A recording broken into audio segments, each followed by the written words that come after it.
Hey y'all, this is PureLunacy. Welcome back. It's been intense. It's been an intense 2020. But our work doesn't end. Our conversations don't end, and we need to continue the discourse and the actions that we need to take as a society to make America a better country for ourselves and for our future generations. So earlier this week, I stated that I would oppose Candace Owens. And, I listened to her about 20-minute spiel, and there's a lot of ways this conversation could have gone, and I considered how I would discuss the topic of George Floyd. She gave a lot of numbers, and she attempted to discredit the lived experience of people who have dealt with racism and discrimination in our country.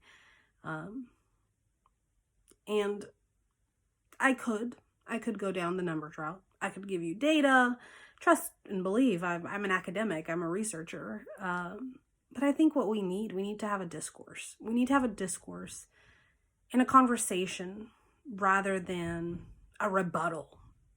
You see, she went into a discussion of George Floyd being a criminal and a person with a criminal background, and she did not, I'll give credit where credit is due, she did not oppose the 100% general consensus that what Derek Chauvin did was incorrect. He should not have killed that man.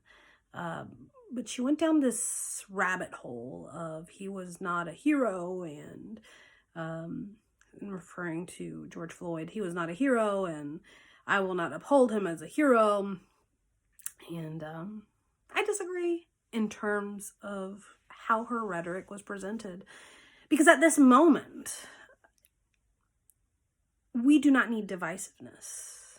In this moment, what we need is to listen to the communities that are saying there is a problem, to listen to our Black community that is saying there is racism and discrimination in our country that we must address.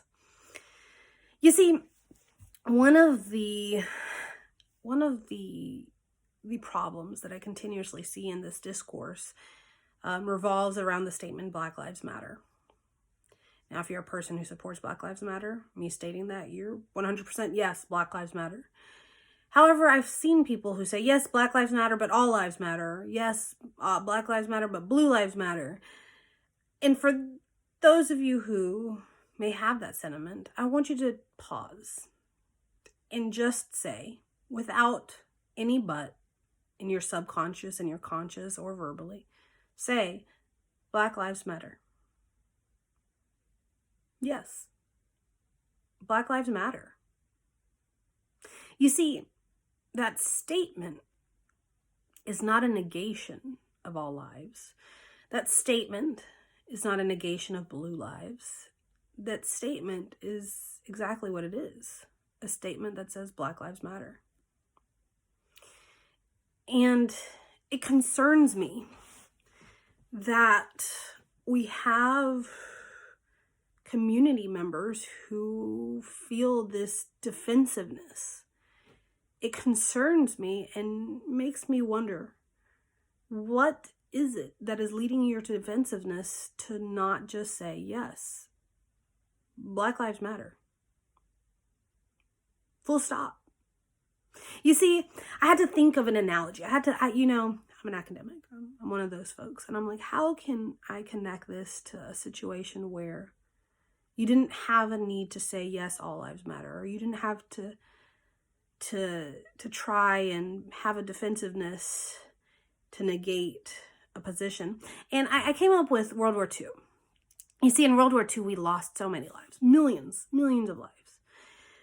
Lives of soldiers and lives of civilians. And when we discuss World War II, we honor those whose lives were lost, especially those in Normandy. Just last week, we honored the lives lost in Normandy, who went on to win the war against the Nazis and the tyranny that imposed on people.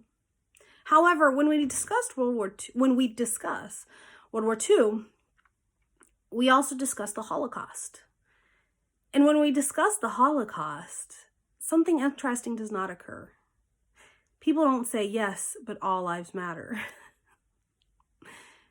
When we discuss the Holocaust, we recognize that it is not a negation of the lives lost fighting in the war. It is not a negation of the lives lost in Germany, in Poland, in France, in Switzerland. We don't negate those lives negatively affected by World War II and the Nazis. When we discuss the Holocaust and the plight of the Jewish community in Germany, we don't negate the fact that the Nazis also put gypsies, the disabled, gays in concentration camps. When we discuss the Holocaust, we recognize that this is a microcosm of the effects of the Nazis, and there was a concerted effort against the Jewish community at that time. And it needs to be highlighted as such, as a community that had massive negative effects against them. And it does not negate the massive negative effects of those around the world. When we discuss the Holocaust, we're not negating the negative effects of the Japanese and the Holocaust that the Chinese had to face due to the violence of the Japanese Empire. When we discuss the Holocaust, it doesn't negate the effects of Pearl Harbor on our nation.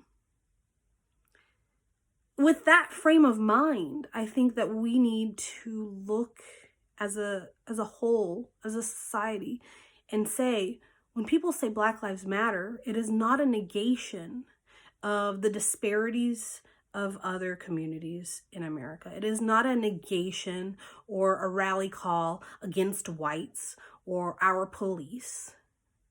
It is a recognition of the plight of a community in our country. I'm a Christian, right? I'm not a perfect Christian, more like the prodigal daughter. We can definitely have a discussion about my prodigal daughter ways another day. But in the Bible, there's a verse in Hebrews, I think it's the first chapter of Hebrews, and it says, rejoice when others rejoice, weep when others weep. And right now we have a community in our country, our Black community, who is weeping. And it makes me concerned when we have a community that is weeping, that is saying, this is happening to us. Let us open the discourse, but not just open the discourse. Let us have action and policy that says this is not okay. We need to have this discourse. You know, when the protests occurred, I had a lot of people contact me. And some of the most prominent people to contact me were people who were police officers, people who were serving on the front line.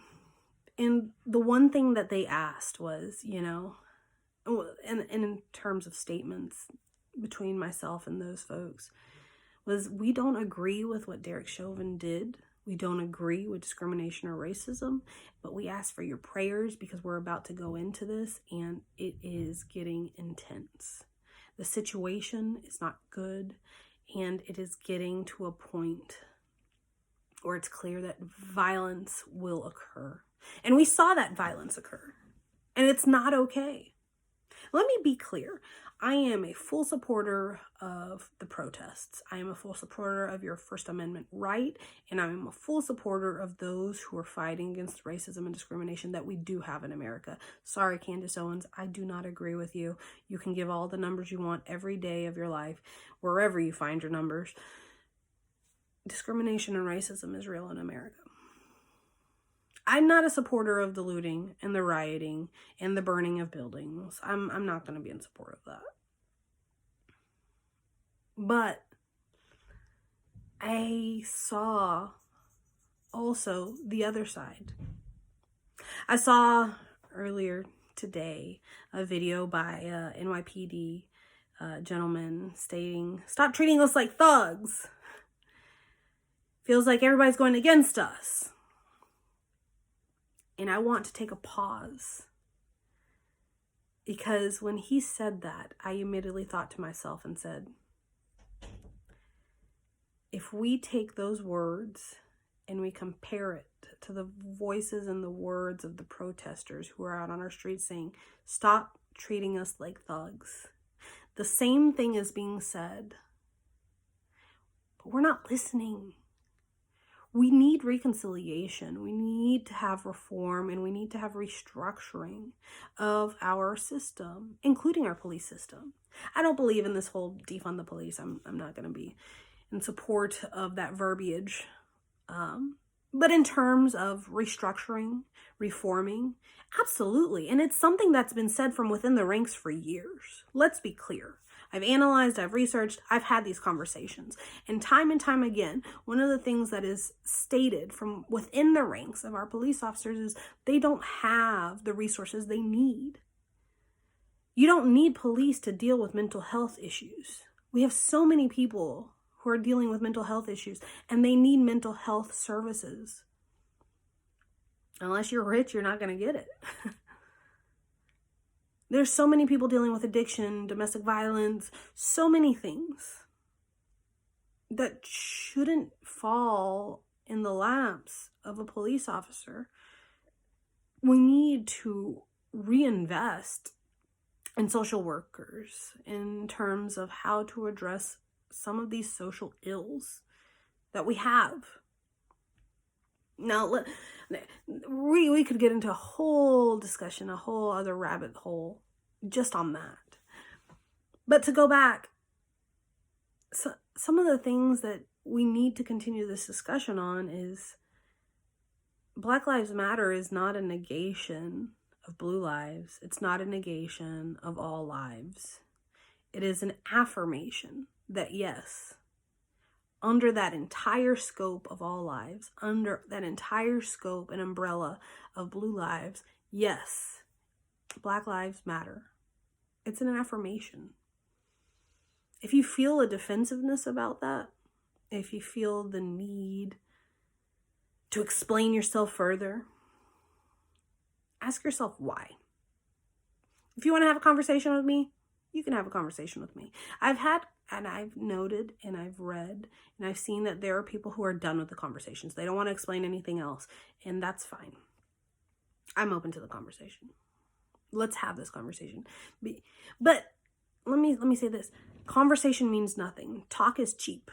There needs to be action. There needs to be policy reform. There needs to be true transformation of what we're seeing facing in our communities, and specifically our Black communities, and specifically our people of color communities.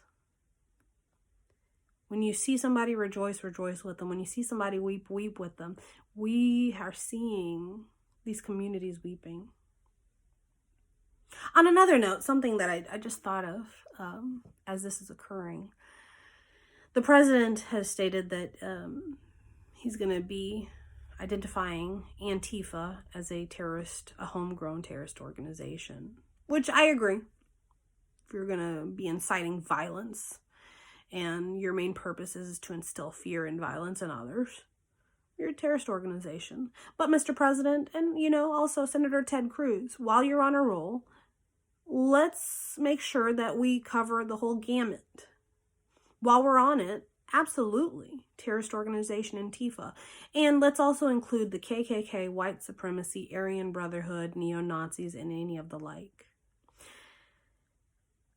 You see, Antifa may be the polar of this perspective, but we have another polar of another perspective, and we must address it. The FBI time and time again continue to mention and state and confirm in their analysis that the white nationalists, the Aryan Brotherhood, the KKK, the neo-Nazis are not only violent, but they are intentional with their violence. We have plenty to add to that homegrown terrorist organization list. If we're going to start with Antifa, let's make sure that we also include those who have also caused a ruckus in these protests.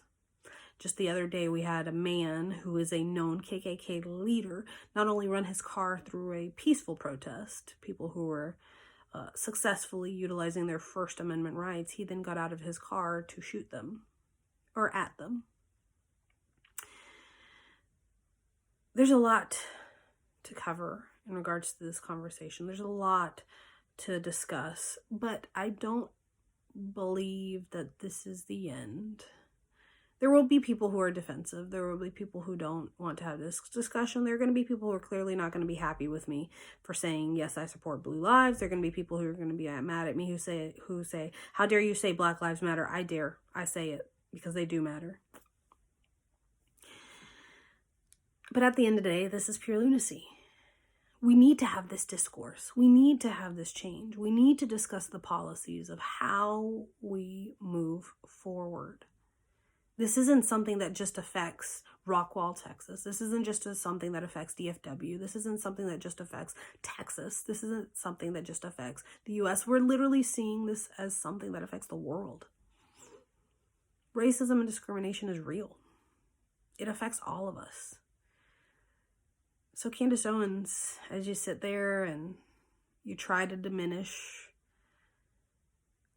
the protests, the discussion with all your statistics and numbers, all you do is contribute to the rhetoric of those who just want to brush this under the rug.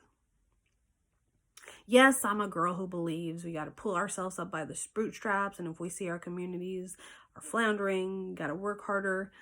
But what do you do when they don't have boots? I'll end with this. I have been a professor, 5 years now, an adjunct professor at a local community college and also a university here in Texas. And the conversation that is always the hardest to have in classroom setting is the one of discrimination and racism. It's always the hardest to have, not because of the facts, but because of the emotions. It is emotional to discuss the reality of racism and discrimination in America. It is emotional to discuss our past.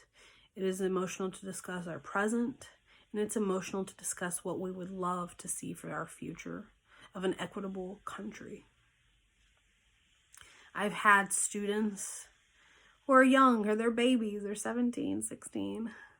And I've had students who are in their 60s going into their 70s who remember segregation. But time and time again, in those discussions, one of the greatest honors I have is to field and to allow a discussion in a setting where we acknowledge the reality and we plant seeds of what we intend to see for the future of our country.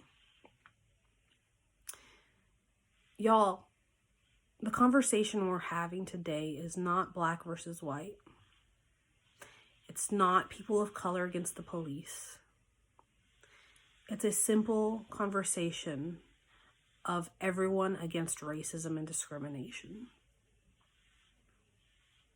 My question to you is, what side of the conversation are you on? My question to you is, if you are defensive, why? We need to become introspective. We need to analyze. We need to reconcile. And then we need to take action to never allow this to become the reality of our future. Those in the 1960s planted seeds, and many of them never got to see the shade of the seeds they planted. It is our generation's turn to plant a seed, to acknowledge that we're still fighting for a better America. This is Pure Lunacy.